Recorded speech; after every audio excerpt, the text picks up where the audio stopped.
नमस्कार दोस्तों, आप सभी का हमारे यूट्यूब चैनल सन एकेडमी में हार्दिक स्वागत है। हम लोग भारत भूगोल से संबंधित एमसीक्यू कर रहे हैं। आज उसी सीरीज़ में ही भारत की नदियों के बारे में जितने भी पीएससी और व्यापम में पूछे गए क्वेश्चन हैं उनको सॉल्व करेंगे तथा उनके बारे में डिटेल भी देखेंगे। तो चलिए आज का वीडियो चालू करते हैं। हम लोग 31 तक पिछले लास्ट वीडियो में देख लिया है। आज चालू करते हैं 32। पहला क्वेश्चन है, दार्जिलिंग में किस नदी के तट पर चाय की खेती की जाती है? ऑप्शन में दिया हुआ है तीस्ता, सुरमा, मानस, लोहित। तो इसका सही आंसर है दोस्तों ए नंबर, तीस्ता। तीस्ता नदी ब्रह्मपुत्र नदी की सहायक नदी है। इसके दोनों तरफ तटीय क्षेत्रों पर चाय की खेती की जाती है। अब थोड़ा सा इन जो ऑप्शन दिया हुआ है उसके बारे में भी देख लेते हैं कि ये नदी कहाँ बहते हैं। तो चलिए इसमें पहला देखते हैं हम लोग, सुरमा नदी। यह सुरमा नदी बराक नदी जब बांग्लादेश में प्रवेश करती है तो यह दो भागों में बढ़ जाती है। एक है सुरमा नदी और दूसरा है कुसियार नदी।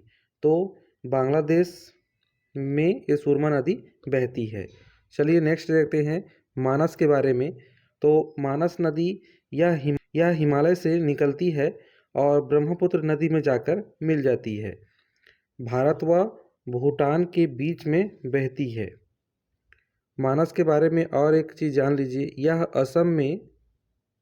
असम में मानस नेशनल पार्क है। इसी नदी के नाम पे ही मानस नेशनल पार्क बना हुआ है। और लोहित नदी यह अरुणाचल प्रदेश व असम में बहती है और असम में ही यह ब्रह्मपुत्र में जाकर मिल जाती है। चलिए नेक्स्ट देखते हैं। नेक्स्ट क्वेश्चन, निम्नलिखित में से कौन सा डेल्टा दुनिया के सबसे बड़े मैंग्रोव जंगलों का बसेरा है? तो इसमें ऑप्शन में दिया हुआ है कच्छ की खाड़ी, महानदी, गोदावरी और सुंदरवन। तो दोस्तों मैंने लास्ट वीडियो में बताया था कि जो उत्तर भारत की नदियां होती हैं ये क्या करती हैं, गाद को ले जाके सागर में छोड़ देती हैं, जिसके कारण ही डेल्टा का निर्माण होता है। तो गंगा नदी यह बहुत क्षेत्रों से होते हुए इसकी अपवाह क्षेत्र बहुत अधिक है भारत में। तो यहाँ पे यह अधिक भूमि का क्षरण करते हुए यह बंगाल की खाड़ी में जाके छोड़ देती है, जिसके कारण डेल्टा का निर्माण होता है। तो यहाँ पे ये सुंदरवन इसी नदी के कारण ही यहाँ पे बना हुआ है। तो ऑप्शन डी नंबर सही है। चलिए नेक्स्ट क्वेश्चन देखते हैं। निम्नलिखित में से कौन सी नदी उत्तर की ओर बहती है? ऑप्शन में दिया हुआ है गंगा, ब्रह्मपुत्र, नर्मदा और कावेरी। तो यहाँ पे मैं बता दूं कि गंगा, ब्रह्मपुत्र और कावेरी ये बंगाल की खाड़ी में जाके गिरती है, मतलब यह पूर्व की ओर बहती है, और नर्मदा पश्चिम की ओर बहती है। और जो ये चंबल नदी है यह मध्य प्रदेश के चनापाव पर्वत से निकलती है और यह यमुना नदी में जाके मिल जाती है।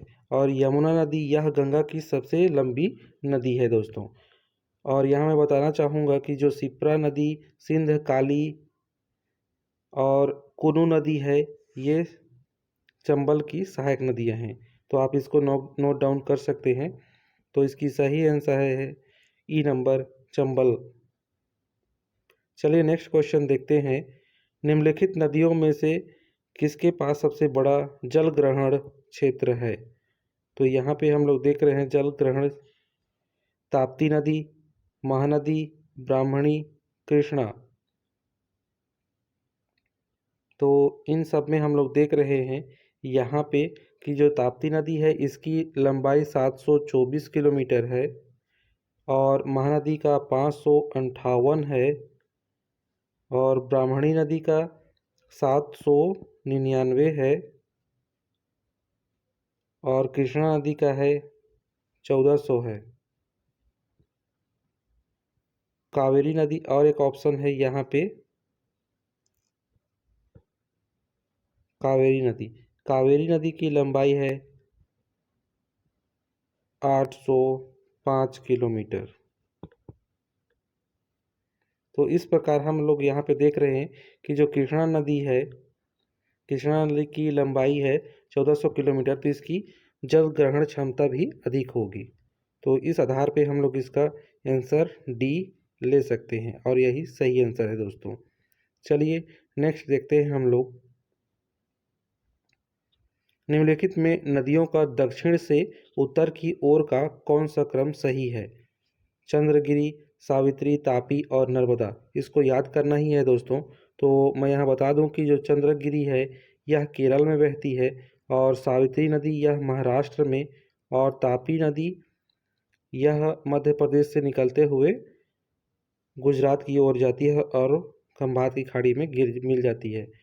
और नर्मदा नदी ये भी मध्य प्रदेश से निकलती है। तो जो सतपुड़ा है और विंध्य है और सतपुड़ा है, इन दोनों के बीच में नर्मदा बहती है, और अजंता की पहाड़ी और सतपुड़ा के बीच में ये तापी नदी बहती है। तो सबसे ऊपर में नर्मदा, उसके बाद ताप्ती, उसके बाद सावित्री, उसके बाद चंद्रगिरी। चंद्रगिरी कहाँ है? केरल में बहती है। ठीक है दोस्तों, तो इसका सही आंसर होगा ए नंबर। चलिए नेक्स्ट क्वेश्चन देखते हैं। सूची ए को सूची बी से मिलान करना है। भारत के नगर और नदियां जिनके किनारे वे बसे हैं। तो यहाँ देखते हैं हम लोग नदी लुधियाना। लुधियाना किस नदी के किनारे बसा है? सतलज नदी। लुधियाना है सतलज, हैदराबाद है मूसी, और नासिक है गोदावरी, और कोटा है चंबल। तो इस प्रकार से हम लोग देख रहे हैं ऑप्शन यहाँ पे ए नंबर सही है, सॉरी सी नंबर सही है, क्योंकि यहाँ पे हम लोग सी का 4 लिए हुए हैं, नासिक गोदावरी, और कोटा का है चंबल। तो ऑप्शन सी सही है। चलिए नेक्स्ट क्वेश्चन देखते हैं। लुधियाना किस नदी के किनारे स्थित है? अभी अभी हम लोगों ने देखा कि लुधियाना यह सतलज नदी के किनारे बसा हुआ है। तो ऑप्शन ई इसका सही आंसर होगा। चलिए नेक्स्ट क्वेश्चन देखते हैं। भारत का नदी द्वीप जिसे हाल ही में जिला घोषित किया गया है, यह करंट अफेयर का क्वेश्चन है, और इसका सही आंसर है डी माजुली, असम। चलिए नेक्स्ट क्वेश्चन देखते हैं। इनमें लाल नदी के नाम से किसे जाना जाता है? तो लाल नदी के नाम से सतलज नदी को जाना जाता है दोस्तों। चलिए नेक्स्ट क्वेश्चन देखते हैं। माजुली क्या है? माजुली ऑप्शन में दिया हुआ है खनिज का नाम, नदी द्वीप, जलप्रपात, जनजाति का नाम। तो इसका सही आंसर होगा नदी द्वीप। यह नदी द्वीप माजुली नदी, सॉरी ब्रह्मपुत्र नदी जब अरुणाचल प्रदेश से होते हुए असम में आती है तब यह 2 भागों में बढ़ जाती है, और इसी नदी के बीच में ही एक द्वीप है, इसी को ही माजुली द्वीप कहा जाता है। तो माजुली एक नदी द्वीप है। चलिए नेक्स्ट क्वेश्चन देखते हैं हम लोग। निम्नलिखित में से कौन सी पर्वत श्रेणी नर्मदा और ताप्ती नदियों के बीच स्थित है? तो यहाँ पे नर्मदा और ताप्ती के बीच में कौन सी है, इसको बताना है। तो अभी अभी मैंने बताया था दोस्तों कि इस प्रकार से सबसे ऊपर में विंध्य है, सतपुड़ा, उसके बाद में फिर अजंता की पहाड़ी। तो यहाँ पे विंध्याचल और सतपुड़ा के बीच में है नर्मदा नदी है, और सतपुड़ा और अजंता की श्रेणी के मध्य में ताप्ती नदी है। तो सतपुड़ा यहाँ पे सही आंसर होगा, बी नंबर। चलिए नेक्स्ट क्वेश्चन देखते हैं। निम्नलिखित में कौन सा युग में सुमेलित नहीं है? गांधी सागर, चंबल, तिलैया, बराकर, रिहंद, सोन, नंगल, सतलज, नागार्जुन सागर, कृष्णा। तो इसका सही आंसर सी होगा, रिहंद सोन नदी। चलिए नेक्स्ट क्वेश्चन देखते हैं। निम्नलिखित में से कौन सी नदी पश्चिम की ओर बहती है? तो मैं बताया था दोस्तों लास्ट वीडियो में भी कि पश्चिम की ओर 3 नदियां हैं, बहती हैं जो, एक है नर्मदा, दूसरा है तापी और तीसरा है माही। तो यहाँ पे पश्चिम की ओर बहने वाली नदी में नर्मदा नदी है, ऑप्शन ए। निम्न में से कौन सी नदी अरब सागर में मिलती है? तो यहाँ देख रहे हैं ऑप्शन में नर्मदा, गंडक, यमुना, भद्रा और महानदी दिया हुआ है।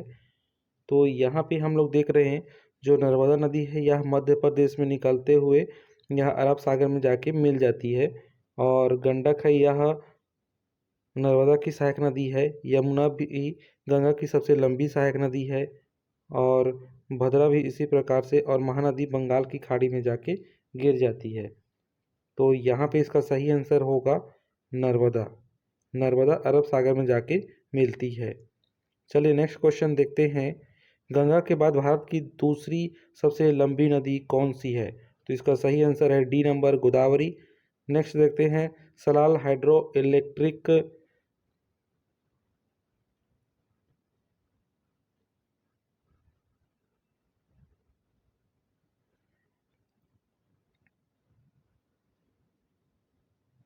चलिए नेक्स्ट क्वेश्चन देखते हैं। सलाल हाइड्रो इलेक्ट्रिक प्रोजेक्ट का निर्माण किस भारतीय नदी पर किया गया है? ऑप्शन में दिया हुआ है चिनाब, भागीरथी, कोयना, नर्मदा। तो इसका सही आंसर है दोस्तों ए नंबर, चिनाब। चिनाब में सलाल हाइड्रो इलेक्ट्रिक प्रोजेक्ट का निर्माण किया गया है। चलिए नेक्स्ट क्वेश्चन देखते हैं। विश्व का सबसे बड़ा आवासित नदी द्वीप किस नदी में स्थित है? मतलब ऐसा नदी द्वीप, आवासित कहने का मतलब जिसमें लोग निवास करते हों, आदमी का निवास हो, उसे आवासित कहा जाता है। तो यहाँ पे है ऑप्शन में, अभी मैंने बताया था कि जो ब्रह्मपुत्र नदी है इसी में ही माजुली द्वीप है और इसी में आवासित है। तो इसका सही आंसर ब्रह्मपुत्र होगा। तो दोस्तों आज के वीडियो में इतना ही। यदि वीडियो आप लोगों को पसंद आ रहा है तो वीडियो को लाइक कीजिए, कमेंट कीजिए और दोस्तों के साथ में शेयर भी कर दीजिए। इससे मुझे वीडियो बनाने में मोटिवेशन बनता है। थैंक यू दोस्तों वीडियो देखने के लिए।